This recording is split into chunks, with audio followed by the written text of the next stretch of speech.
জামাত ইসলামী একটি নির্বাচনমুখী দল।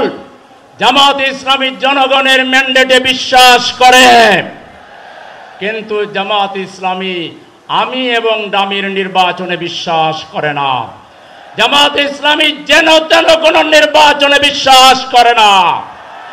এই ধরনের কোন নির্বাচন বাংলাদেশকে আরো 50 বছর পিছিয়ে নিয়ে যাবে। সেজন্য আমাদের সুস্পষ্ট দাবি, লেভেল প্লেইং ফিল্ড তৈরি করে বাংলাদেশের নির্বাচন দিতে হবে।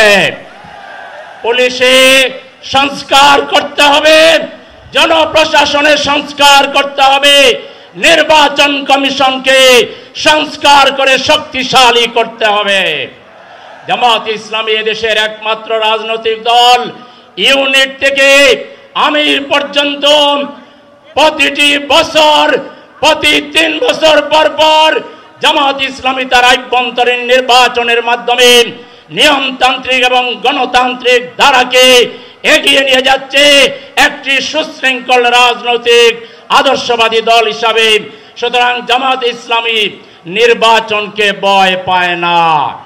লেভেল প্লেইং ফিল্ড তৈরি করে আসেন, এদেশের 1 কোটি জনতার সমর্থন নিয়ে সক্কা গায়া এবার আপনাদেরকে আমরা পরাজিত করব।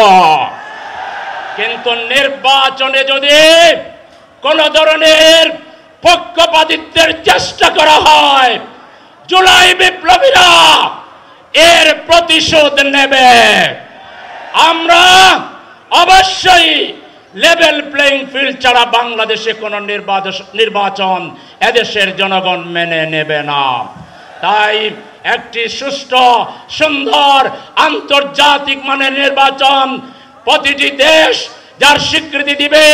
বাংলাদেশের প্রত্যেকটা রাজনৈতিক দল নির্বাচনের পরে সাংবাদিক সম্মেলন করে বলবে নির্বাচন সুষ্ঠু হয়েছে।